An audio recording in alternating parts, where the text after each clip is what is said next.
For decades, what happened inside this building was completely hidden from the public. It wasn't until 1977, when 7 boxes of misfiled financial records were discovered, that the truth started to come out. The mansion was called Ravenscrag, built for the richest man in Canada, Sir Hugh Allan. Nearly a century later, the CIA secretly targeted the estate as the perfect testing ground for human experimentation. The same ballroom that once hosted British royalty became the site of Subproject 68, part of the MKUltra project that would end up performing the darkest experiments ever conducted in North America.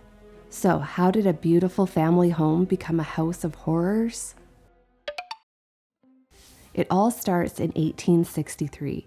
Montreal's Golden Square Mile was the most powerful neighborhood in North America.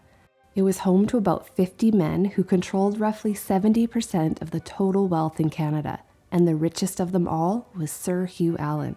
He didn't inherit his fortune, he built it through dominating shipping across the Atlantic.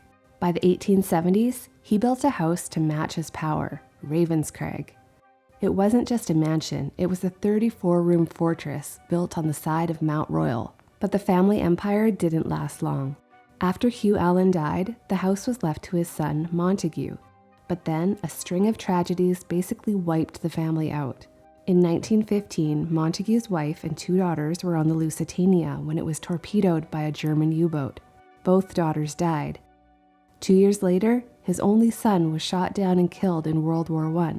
And by 1942, the last surviving daughter, Martha, died suddenly without any kids of her own. The family line was dead, there was no one left to inherit the estate, and Montague was stuck with this massive empty mansion. So he gave it away. He donated the building to the Royal Victoria Hospital, which transformed the mansion into a psychiatric center called the Allan Memorial Institute. On the surface, it was a groundbreaking facility, being the first in the country to operate on an open-door policy, allowing patients to leave anytime they chose to. But the Institute's new director, Dr. Ewen Cameron, would turn out to be the worst thing to ever walk through those open doors. He saw the Allan Memorial as the ideal place to test his increasingly radical psychiatric theories about reprogramming the human mind. But he didn't realize that his work was about to be secretly funded by the CIA. By the early 1950s, the CIA was in a state of total panic. They were convinced that the Soviets and the Chinese had figured out how to brainwash people, and they were desperate to catch up. They needed a place where they could study mind control techniques away from American oversight and public scrutiny. And what better cover than a respected psychiatric hospital? That's when they found Dr. Ewen Cameron. At this time, Cameron was one of the most respected psychiatrists in the world. He was the president of the American, Canadian, and World Psychiatric Associations.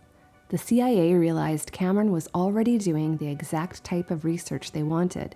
Even better, he was in Montreal, meaning he was outside the reach of US laws and congressional oversight. But the CIA didn't just walk into his office and hand him a check. They set up a front organization called the Society for the Investigation of Human Ecology. They used this front to funnel money into the Allan Memorial Institute, keeping their involvement a total secret. Cameron thought he was receiving grants for cutting-edge medical research. In reality, he had just unknowingly become a pawn for Subproject 68, and his patients were about to become human guinea pigs for a secret government program they never consented to. The people walking through these doors weren't violent criminals. They were ordinary citizens struggling with things like anxiety or postpartum depression. They came voluntarily, drawn by the hospital's famous open-door policy. But for Linda McDonald, that door was about to be locked behind her. She was 25 years old when she arrived at the Allan Memorial Institute after suffering from postpartum depression following the birth of her 5th child. Within days, her treatment escalated dramatically. Cameron believed that if a patient's mind could be broken down completely, their identity and personality could be erased and rebuilt from scratch. He called the first stage of the process Depatterning. To do this, Linda was placed into a drug-induced coma for 86 days in the sleep room on the mansion's upper floor, the same bedrooms once used by the Allan family decades earlier. Here she endured electric shocks to the brain recorded at 75 times the recommended level. This ultimately brought her mind to a blank slate. Then, to rebuild her identity, he began the next stage called psychic driving. They pumped her full of hallucinogens like LSD and forced her to listen to looped audio messages from a speaker in her pillow for up to 16 hours per day. Degrading messages would play continuously for roughly 10 days straight. Statements like, "You're not a good person, people don't like you, you're selfish." And then they would be followed by another 10 days of positive statements to build her back up. Records show that some patients heard the same message up to 500,000 times. When Linda was discharged in September of 1963, she was essentially a hollow shell. Cameron was successful in wiping her mind, but failed to bring her back. She lost her entire memory of the first 25 years of her life. She did not recognize her husband or her 5 children, and she had to be retaught how to read, write, use a fork, and use a toilet. She ended up divorced and without custody of her children. The CIA believed what happened inside the mansion would never become public, but the lid was about to be blown off the entire secret project. In December 1974, a journalist named Seymour Hersh dropped a bombshell on the front page of the New York Times. He detailed illegal domestic spying and non-consensual drug experiments on American citizens. The public was livid. But there was a problem. As investigators started digging for proof, they hit a rock wall. The records were gone.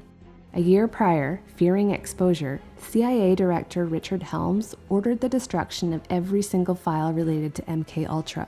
Thousands of documents gone. They thought they had wiped the slate clean, except for one massive mistake. In 1977, researcher John Marks managed to uncover something that should not have survived. He performed a Freedom of Information Act request and miraculously received 7 boxes of forgotten records. They had survived the 1973 destruction order because they weren't operational files. They were financial records that had been stored at a separate facility and simply overlooked. It connected CIA funding to 149 separate MKUltra subprojects, experimenting on people in prisons, hospitals, and other institutions. Among them was a document directly tied to Dr. Cameron. It was a memorandum dated March 18, 1957. It explicitly stated that the program would search for chemical agents which will break down patterns of behavior more rapidly than the present psychological agents. But the real kicker was point 9, stating that Dr. Cameron and his staff will remain completely unwitting of U.S. government interest. This was the smoking gun that allowed CBC's The Fifth Estate to break the story in Canada and make the victims of the Allan Memorial Institute finally realize that they were never treated by Dr. Cameron. They were just human experiments. But the financial records also revealed a deeper betrayal. While the CIA secretly funneled $60,000 through the front company, the Canadian government was actually the primary financier, investing over $500,000 into the experiments. In 1992, over 300 of Dr. Cameron's victims filed lawsuits against the Canadian government over its role in the experiments. The case ended in an out-of-court settlement, but only 77 people were compensated, Linda McDonald being one of them, eventually receiving $100,000. The remaining 250 claims were denied due to lost medical records, late filings, or the government's claim that they didn't suffer enough. In some cases, those who did receive compensation were forced to sign strict confidentiality agreements. But for the surviving victims and their families, the fight is not over. In 2025, the courts finally authorized a class action lawsuit against the Canadian government. The legal process is now in the discovery phase, where lawyers are attempting to find surviving records and examine witnesses to determine the full extent of government and institutional liability. A prior ruling was made that U.S. entities were not going to be included in this lawsuit. Dr. Ewen Cameron passed away suddenly from a heart attack in 1967, years before his horrors were exposed, escaping any criminal accountability. Today, neither the Canadian government nor the CIA have ever issued an apology to their victims. Ravenscrag still stands on the side of Mount Royal. The former mansion is now part of McGill University's Health Center, providing outpatient psychiatric services. But its future remains uncertain. In April 2028, McGill University will no longer occupy the space and a massive redevelopment project will begin. For many people, Ravenscrag is just another historic Montreal building. But for the victims and their families, it represents something very different.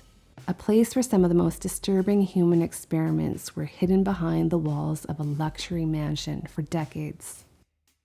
Do you think the victims will ever receive an apology or get justice from the upcoming lawsuit? Let me know your thoughts in the comments. Thanks for watching. If you like Unpacking the Past, subscribe so you don't miss out on future videos.